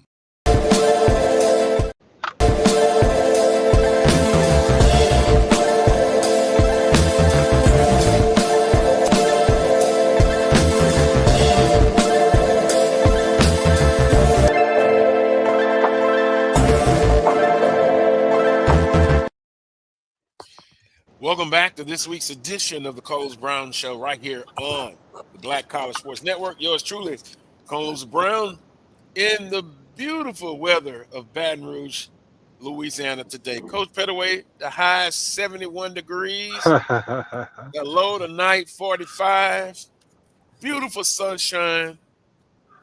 Now this is the kind of weather. And I'm jealous. I'm jealous. We in the 50s here. We're in the 50s. Yeah, a little chilly there. Yeah, it was 40 degrees last night. So no, I'm jealous. I'm jealous. We got rain on the way here. It's going to be nasty starting 1 o'clock. So hopefully it'll hold up. But rain is expected to move in, and hopefully no lightning. You can play through rain, but lightning's another story. Well, that means if it's headed that way, we'll see it probably Tuesday, because it comes from the west. Well, Coach Pettaway, last week, as we kind of look at final scores from week 9, the big one was Jackson State losing to Grambling State 26-24. Of course, I only caught maybe the last 3-4 minutes of the game. But, boy, Grambling State kicks a, 44-yard field goal. At the end, they played inspired. They lost T-Set. Jack State lost their quarterback. Second year in a row. Jackson State has lost to Grambling State. So you can use the old cliche on any given Saturday. Some teams match up well against a certain team. Others don't. But kudos to Grambling State. And, again, our thoughts and prayers are with Cesarian T-Set, Baton Rouge native. We hope a speedy recovery is at hand for T-Set. But that was a big one, guys. That was a big one. And now it throws the East into it's amazing how one game can throw everything off. And even in the West, it seems to be Prairie View has the foothold on it, but they need to continue to win as well. Right. In the West, Texas Southern breathing down Prairie View's neck. So, they can't sleep on that. But right now, Prairie View, they got the tiebreaker over Texas Southern. But, man, it's still both races for the East and the West. They're up in the air now. They're up in the air with that. That was a big win for Grambling. And now other teams got hope. Alabama State got an outside shot of coming back getting it. And then you still got teams that are saying that Jackson State is beatable. Because once Grambling did it, other teams are saying, well, you know what? They're not all of that. Maybe we can get them. No, what I'm saying, I'm talking about it's giving them hope, is what I'm saying. It's giving other teams hope. Well, that loss, I should say, by Jackson State opened the door for Alabama State. Yep. Right down the road, down 290. They play Prairie View, and that's a big game. Then at Tallahassee, and excuse my pun here, guys, but Jackson State's walking into a snake pit today. Going to brag, and for all the talk of Colsey this, Colsey that, Colsey's not doing this, not doing that, he can help himself tremendously with a win today against Jackson State. As a matter of fact, with the right combination, if they beat Jackson and if Alabama State loses to Prairie View, FAMU right now is in first place. They got one loss. Alabama State gets handed a second loss. Bethune-Cookman's back in it. FAMU plays Bethune. I mean, these are all the hypotheticals here, but that's a big game down in Tallahassee. I think it's the game of the week. Sneaky 3 big games. This game is big because if we beat Texas Southern and Prairie View handles their business, the West is pretty much locked up. So there are 3 big games today, in the Southwestern Athletic Conference. I think that one comes down to coaching more so than anything else. And if I'm betting between TC and Colsey, I got to put my money on TC. Yeah, I just think he does a better job in terms of making adjustments, that sort of thing. And, took them a little while. I watched that entire game with Grambling and Jackson State last Saturday. And took them a little while to, adjust to Morgan not being in the game, that sort of thing. And, he flip-flopping back and forth between the 2 kids that, he wound up settling in on at the quarterback position. But I think with a full week of practice, that kid wasn't bad. I just think they needed to tailor things more so to his skill set. I think they brought him in the game trying to do the same things that they were doing with Morgan with this kid. But when they started doing things more tailored to his skill set, and then remembered that they still had a hell of a running game, I think it made all the difference in the world. So I think with a full game up under that kid's belt, that young kid's belt, and them tailoring things down a little bit, I think they go in and take care of FAMU today. Right. And Carlos, I'm still smarting from the shellacking that we took in the Magic City Classic. Oh yeah. Alabama State, man. I was getting to that one. Yeah, that was brutal, Coach. That Carlos, was brutal. They turned us every which way but loose, man. That was brutal. And I got to thinking, I said, wait a minute now. These two guys, Sam and they're supposed to be friends. Is that how you treat your friends? Because they really put it on us, man. They really put it on us. And then, Carlos, I'll tell you something else I learned last week. I was talking to one of the technicians that was down there at the Magic City Classic. He told me that they were going to be dropping the power and told me what time it was. It happened exactly the time he said it was. It was going to happen. And the same thing happened to me at Daytona. The guy told us, he says, we're going to drop power. And I asked him, why would they do that? He says, because they need all of that Wi-Fi and stuff for police. For the police to be able to control what's going on. And I promise you, to the minute, when I dropped off last, it was to the minute with what the guy said. The time that he gave me that cut me off. Technology. Yep. Well, I was going to talk about that, and so we'll give you the rest of the scores for Saturday, October 25th. Of course, Alabama State, all over Alabama, and them 56-13. Coach Pettaway, I'm glad you're not that one that says just winning the Magic City Classic. That's all important. Yeah. No. See, that's what happened with that mindset. No. Yep. Well, we know the memes that are out there.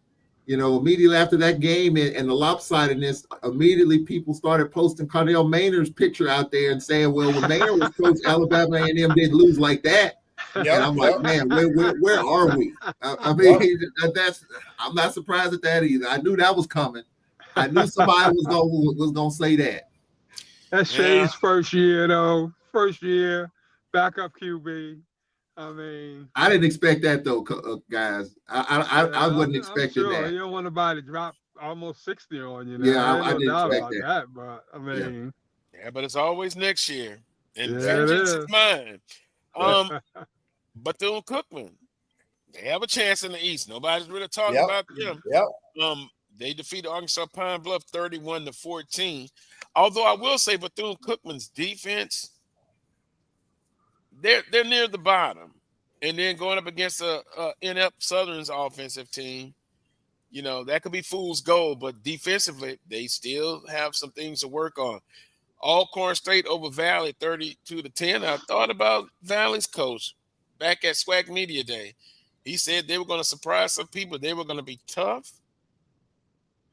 not yet. I said to myself, it'll take them a couple of years. That's good thinking that way. That's the right mindset, but baby, it's not there right now. 32-10.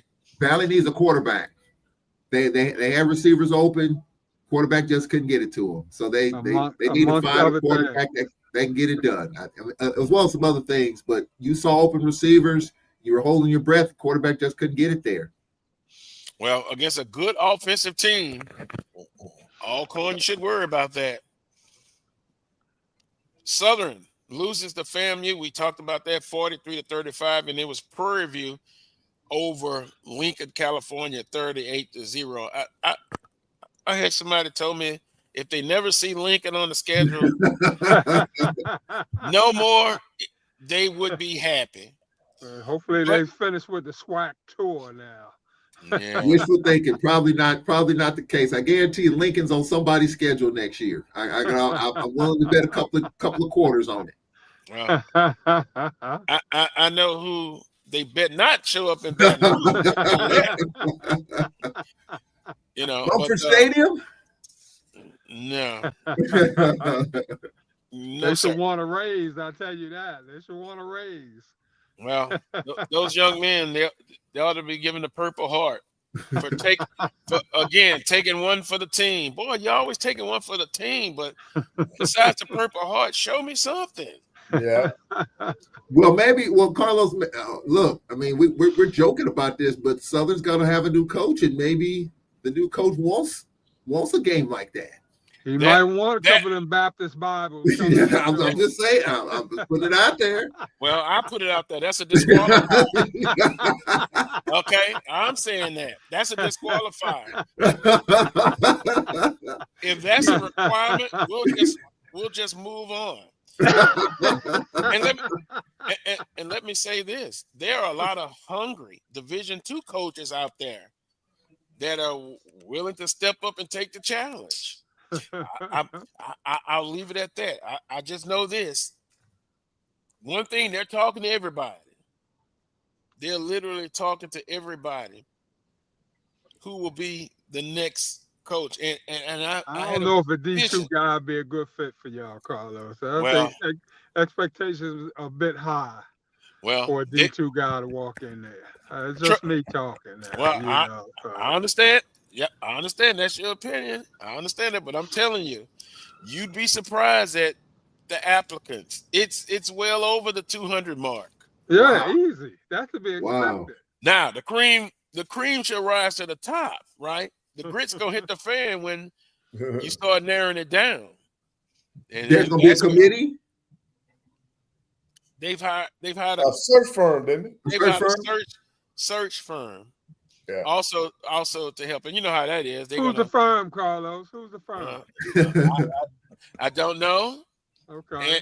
And if I did know, I don't know if I would say it. But I don't know. I don't know.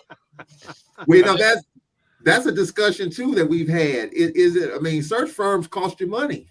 Yeah, but you gotta know the culture. You gotta know the culture also.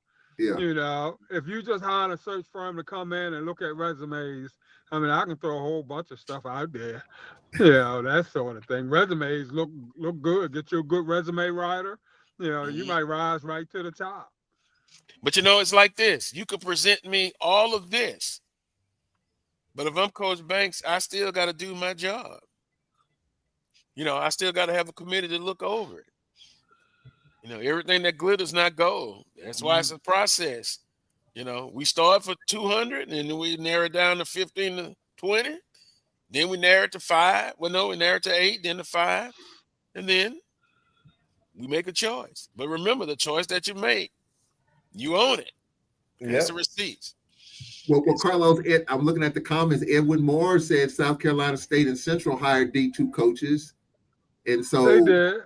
Could that be a blueprint? With D1 experience. Oh. Both of those guys had Division I experience. Yeah. Yeah. So I mean, in Barry's case, he'd been a D1 coach for years, and almost the same thing with Oliver. Yeah. You know, so it wasn't that they were neophytes to the D1 game. Mm-hmm. I mean, it was just a matter of them going D2 to get some head coaching experience. Mm-hmm. You know, to prove that they could pretty much run a program. And I think, just my opinion, I think they're going to lean toward. It doesn't have to necessarily have to be someone that's a former SWAC coach or just has exclusively HBCU ties. I'm hearing they're kind of sweet at looking at with somebody with FCS experience as well. I mean, you know, HBCU coaches, you know, some of our schools participate in the playoffs, some don't. We've had that discussion. So I don't think you just have a narrow scope of what you want. You got to open this thing up, and we shall see. Now, they talk about Cozy. I think he's on the hot seat from the outside looking in. Mm-hmm. When SWAC Media Day starts in 2026, I think, Charles, you'll see a few new faces. Yeah.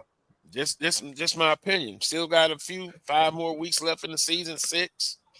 Colsey can get off the hot seat with a win today.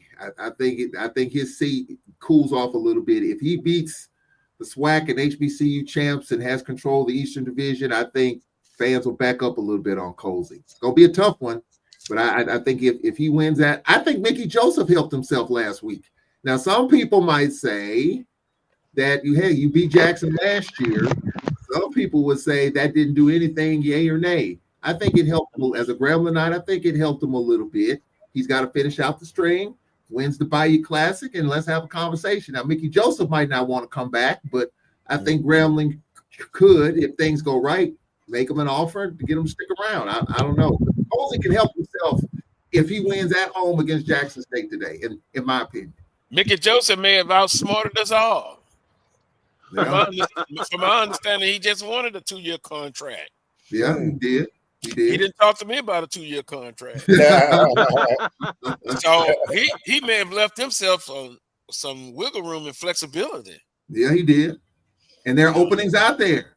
There are openings out there that, he was an interim coach in Nebraska and he was at LSU. So, he might want to taste that tea on that other side. But I think he helped himself at Grambling, and we'll see what Dr. Scott and the administration does at the end. If he rolls, it'll be as a position coach guy. I don't think he's head coaching material on the FBS level. He doesn't show me that quality. I don't think. Well, he was at Nebraska, and it was kind of a push and pull there. Yeah, well, he comes from a famous Joseph family in New Orleans, Coach Pettaway. That's a little background. So, his name, recognition. But if I had to look at it, I had to look at the overall picture. Here we go. Do I keep him because he won the Magic City Classic? Of course, he's not in Magic City Classic. Right. He wins the Bayou Classic. That's a given. You should have to win that. And other games. You defeated Jackson State twice. Yeah. But he got two D2 wins, 2 D2 wins, and Louisiana Baptist. Come on now. And that we're knowing the second time. Come on now. Come on. I can't buy that. I happen to agree with you, Willa. I happen to agree with you on that one. But does Jackson State, does that win in Vegas last week? If Jackson didn't move the needle? Strength, if he was at full strength, I'd give him that. Yeah. If he was at full strength, but at the buzzer with a backup QB, no. I'm glad you won. About that one. I'm glad you won. Feel real good about the progress that you made. Glad you pulled it out. But no, I ain't ready to anoint you the second coming yet. Yeah, off that one win. Now take them other D2s, and take Lincoln Baptist off the schedule. Okay, replace them D2s with some quality wins, and replace Lincoln Baptist with Louisiana Bible or somebody else. Then maybe I might look to push a few things your way. But what's interesting about that game last week, and just reading the comments. So obviously Morgan goes down, and TC plays 2 quarterbacks, both are freshmen. They lose the game, and people are saying that, and people are criticizing TC Taylor for pulling the trigger too late on the quarterback that was obviously more productive. If they win that game, he's a genius. But because he lost that game, they're pulling that quarterback in there late and having him rally and all of that. Now all of a sudden TC didn't get it done. And I just think that's, there's a fine line between winning and losing. If he wins, he's a genius. Nobody talks about it. But since he lost that game, feelings are hurt. Now all of a sudden TC waited too late to do the right thing. I just think that's, I don't know. But now you won a national championship. So did you forget how to coach since that game? All of a sudden, right, Coach? Thank you. Did you forget how to coach since that game? Well, you said it is what have you done for me? So lately in Jackson State's world is last week in Las Vegas. Well, I'm just saying. Calm down, Jackson State fans, whoever those few were. Jackson State fans had too much Vegas in them. Oh my God. You won it. You won a Celebration Bowl. You're in position to get right back to your same goals. And by the way, predictions are coming up. You want to hear that, EA? You say pick FAMU again. I don't know about that one. Because I think Jackson State going to be in a nasty mood. I think they're going to run that football. And from what I saw of FAMU defense last week, JSU can have some success in that ball game. But, that's what it is. Fans, they're emotional, but you have some that take the emotion out of it. But come on. Some of those comments, that's just frustration. after losing to Grambling State. Absolutely. Yeah. For the second year in a row. Yes, but their goals are still ahead of them. How many teams would want to be in their place right now? Thank you. Thank you. That's right. I would. Thank you. Yes, I would. indeed. So would I. So would I. Yeah. So, with that being said, here's prediction times. Saturday, November the 1st, 2 p.m. Got a lot of afternoon games. In November, the weather's cooler now. You got things to do. After the game, you can do them. Mississippi Valley State at Bethune-Cookman. I'll start this one out. Bethune-Cookman, offensively, they can score it. The next few weeks, they need to try somehow to improve their defense because they're going to go up against tougher teams, quote unquote. So, but I like Bethune-Cookman in this one, and I think they roll in this one. Plus 14. Yeah. I saw Valley last week, and I like, quickly, I like Bethune-Cookman. It was a long bus ride for Valley. I saw that. I saw the video of that. It's a long ride, and it's tough to win at Daytona Stadium. I can tell you that. I got Bethune-Cookman winning this one. Yeah, I'm with you, Charles, and with Carlos. I got Bethune-Cookman. Definitely Bethune, no doubt. So it's a unanimous prediction. Yeah. Now it gets good. Southern University, Arkansas, Pine Bluff. Of all the things that have gone against Southern all year, the record is what it is. Defense, just bad. Just bad. It pains me to say this, but they're just bad. I've said that 3 times. Offensively, I think you're going to have to give Holly a lot of touches. Look, along with the Chucky doll that he has, give him some oxygen because he's going to earn it today. And Struthers, all security, don't hurt the offense. Make the throws that you can.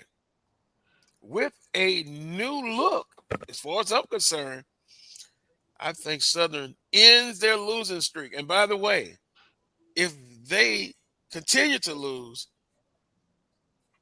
have you ever seen a team not win a home game? I know they're out there, but Southern can possibly not have won a game at home. I shut up think, but I like the Jaguars in a slight, can't believe I'm saying this, a slight upset. Well, come on, Coach Pettaway. Okay, well, me, I got Southern too. I think Coach McNair find a way. When historically, I think against Arkansas Pine Bluff, he's done well. So I'm going with Southern. I am, and as you see, Emmanuel Barnes has walked into the booth. Carlos, your buddy Emmanuel Barnes, right on time. We'll get him with a prediction as well, Dean Barnes. You know, I predict somebody gonna win. Somebody gonna win. We know that is a 1,000% guarantee. Look, I'm going with Southern University in this one. I do think, I think Southern's found some offense. I think they'll get enough defense. At UAPB, to me, I mean, they scored 24 against Alcorn, and then the very next week against Texas Southern down in Houston, they didn't do a thing. And then you talk about a coach that, I don't know what Coach Hampton's status is down there. I don't think they're going to get rid of him, but it's been a tough year again for Coach Hampton. I do think that Southern's going to piece enough defense together to get enough stops. I'm going with Southern one more time, and I think the Jaguars find a way to get on the board in the win column. Man, Willa Brown, you seen those Asian Hornets? That's what Southern defense need to be. Just attack. You're right. Man. You're right. Look. They need to pull out all the stops. No doubt about that. But I think Coach McNair gets his first win today. I think they turn it around and get it moving in the right direction. Oh, that's scary. Everybody on the panel is going with Southern University. And that's a SWAC TV. 2 p.m. Alcorn State at Texas Southern University, HBCU Go. Man, Southern Alcorn's always on HBCU Go. Come on. We'll be on ESPN Plus next week when your Jaguars roll in the Sphinx next week. Oh, that's going to be special. McNair. What did Dean Barr say? They got Jaguar on the barbecue grill for the tailgate for next week. Uh-oh. Tastes like chicken. Well, that's what they say about frog legs and alligator. But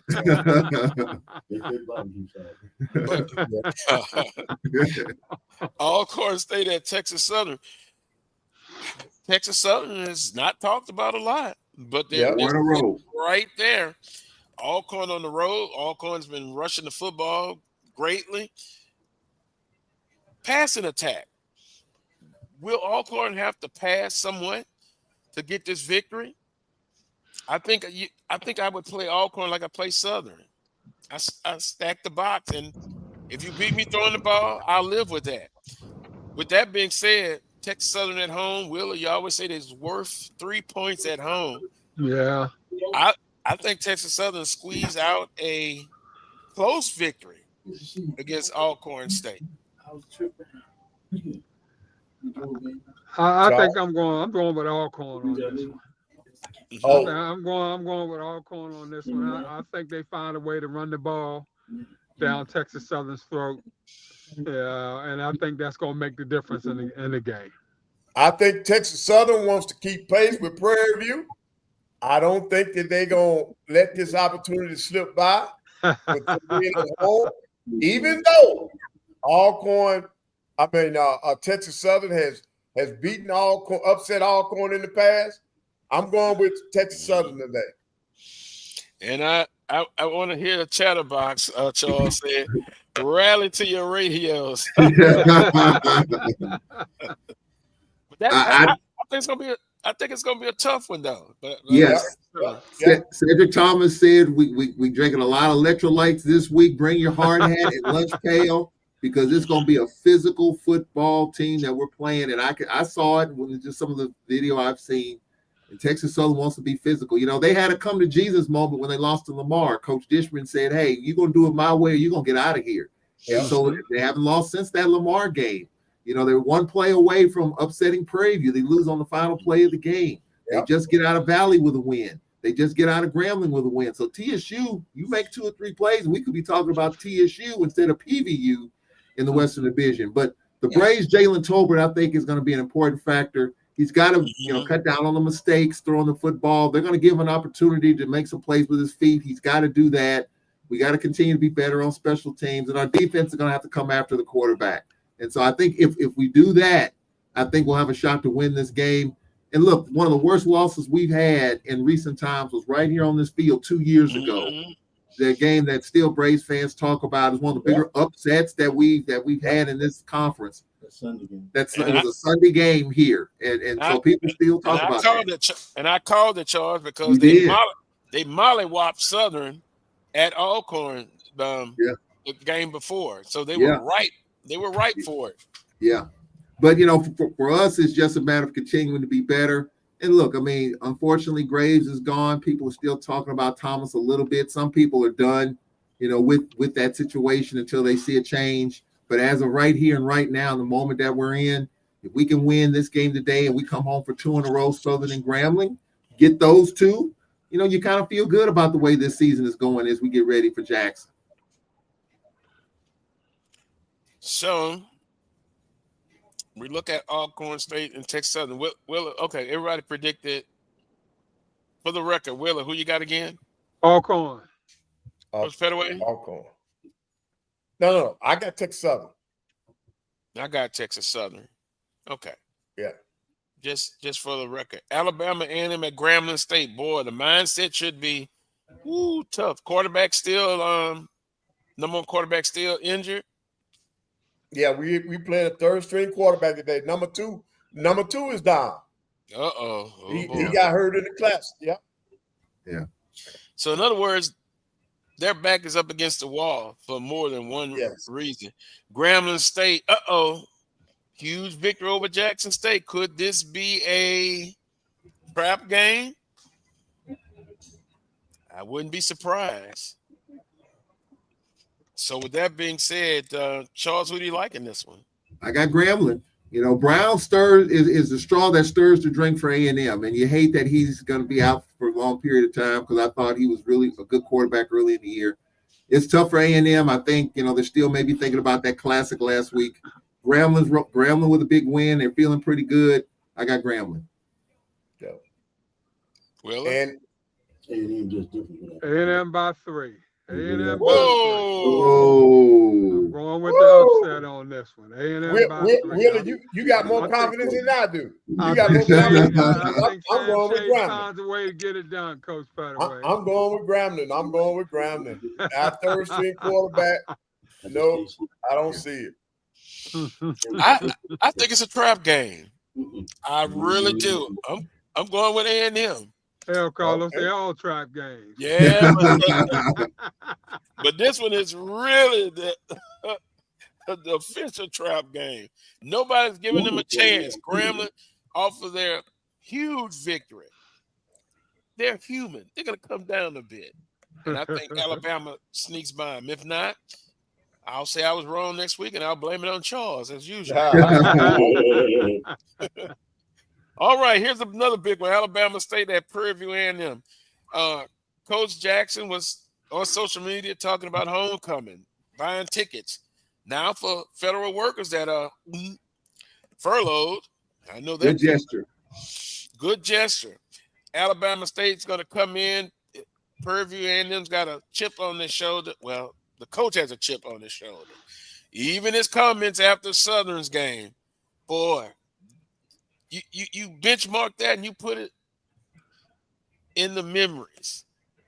They're going to remember that. But they won the game. I am going with Alabama State, and I think they're going to get it done. I like Alabama State by 10 points. How about that? I got Alabama State winning this one. I've been torn on this game all week. I've been torn all week, basically. You got Prairie View controlling the West. They're at home. But no one has been able to slow down that Alabama State offense. Yep. And if I thought there was a blip on the radar, I probably will go with Prairie View. And you probably will go with them. Like Wheeler said, sometimes you got to give the home team the edge because they're at home. But I haven't seen a team slow down Alabama State yet. And so I think Andrew Body has got that offense rolling. And I saw Prairie View a few weeks ago. I don't think Prairie View has enough offense. So for that reason, even though Prairie View's at home, it's a big game. I'm going with Alabama State in a high-scoring game. And that opens the door for Texas Southern because we're going to get this one here. So Texas Southern's going to be back in the race. I got it. Well, I'll tell you what.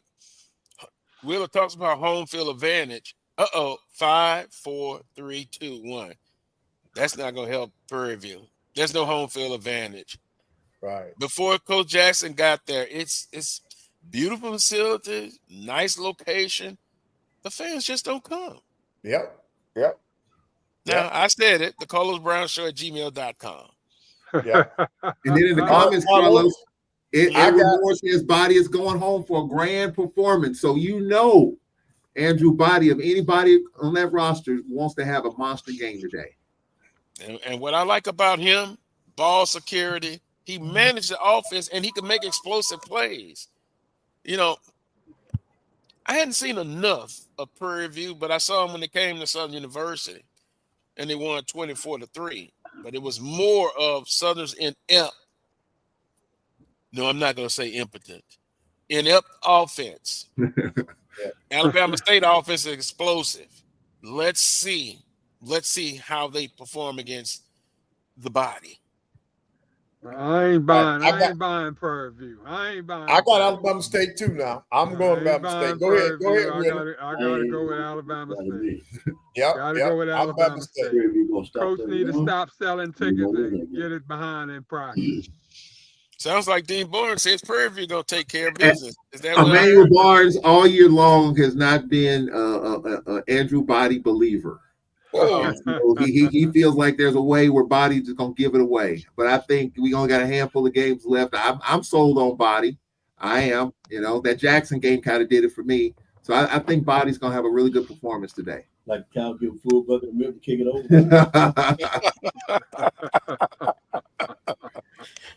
Last one. Oh boy, this is a big one. Jackson State at FAMU. Albeit Morgan is out, they're playing maybe one. They may play two quarterbacks. I think the running game is going to be nasty. And from what I saw last week, you can run on FAMU.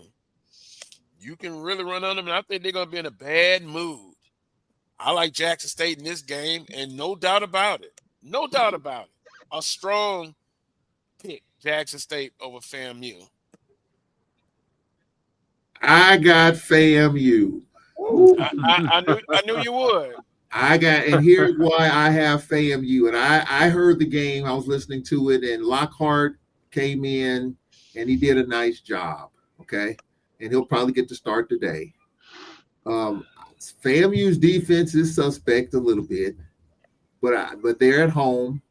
And I think the pressure for the first time all year is going to be on Jackson State's defense. Terenzo Quinn said it. Javancy Jones said it on social media. It's up to the defense this week to make it happen. If Jackson's going to win this game, it's going to be because of their defense.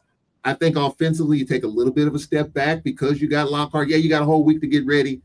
But FAMU, that RPO game that they have is pretty tough. And I think they're at home. They're kind of back in the race. Playing at Bragg ain't no picnic. They're walking into a snake pit. Excuse my pun. I'm going with Florida A&M in this game. Nothing against, because I've been on Jackson State side the whole time. But I think this one, I have a feeling Florida A&M just got enough. And then offense for Jackson, they've been leaning on it all year. I don't know if it's going to quite be as potent. I'm going with Florida A&M in this game. All righty. Well, Coach Pettaway. Yeah. Here's what I think about that, what y'all just said. Very bad all season Southern offense had 400-something plus yards. You tell me that FAMU's defense is better than Jackson State's? No. Jackson State defense is going to be nasty. And by the way, defensive coordinator, pick up your phone. Excuse me. Go ahead, Will. Yeah, but no, Carlos. I think because of Jackson State's defense and the fact that they can run the football, I got Jackson State. I think the running game is going to compensate for what they would have been getting in the passing game, what they're missing in the passing game, and then their defense travels. So I'm going Jackson State. Jackson State. I think TC outcoaches Colsey. Period. In the chat room, they may be feeling that feeling may be gas, Charles. JSU for the win. Yeah, I see that. JSU defense is nasty. I haven't eaten all day, so yeah, that may be gas too on that. Yeah.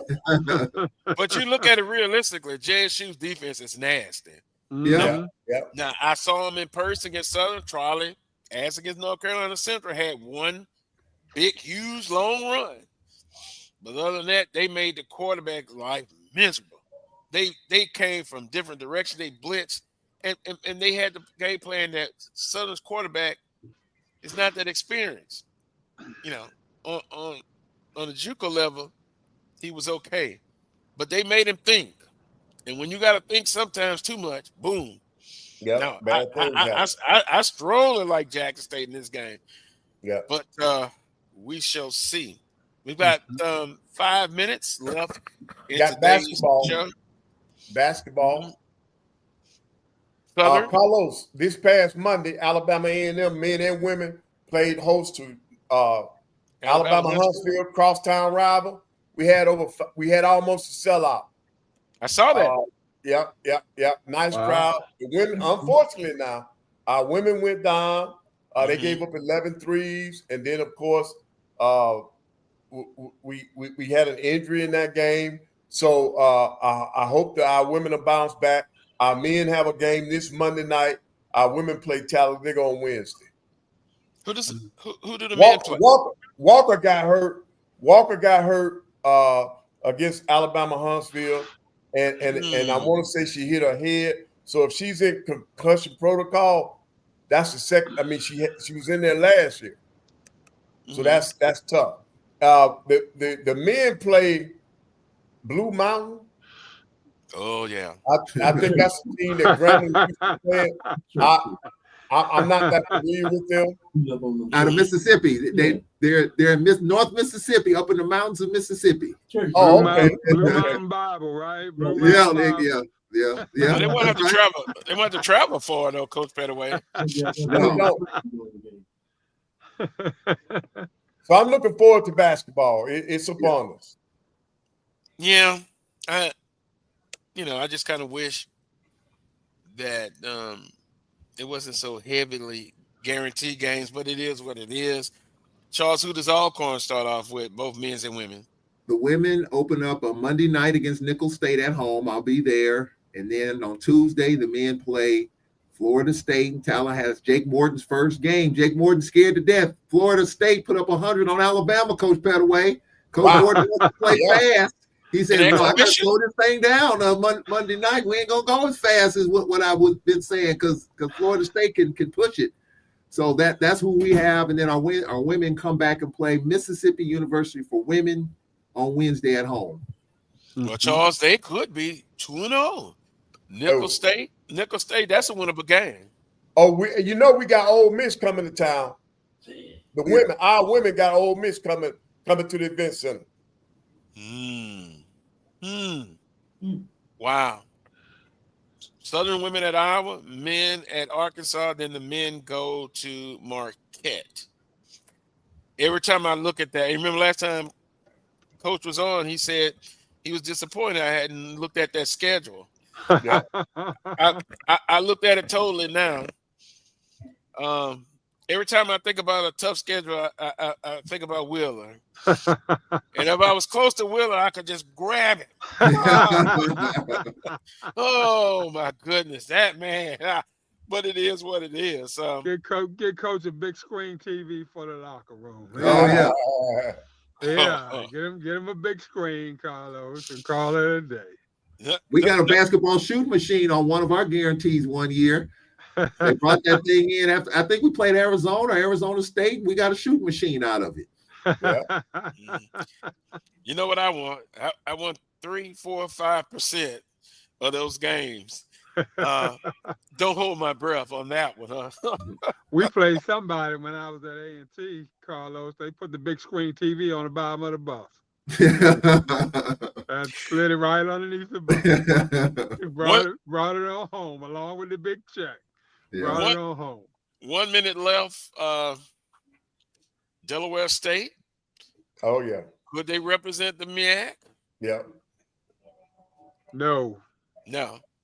He looks good. He did a great job. It looked good. Too many D2s and too many Bibles. South Carolina State, I think, could still be the favorite. Also, last but not least, I've been asked about Jalen Woods. And pretty much from what I've been told, his mother has shut it down. There's life after football, right? I was told he's had 3 concussions. I thought it was 2 or 3. But,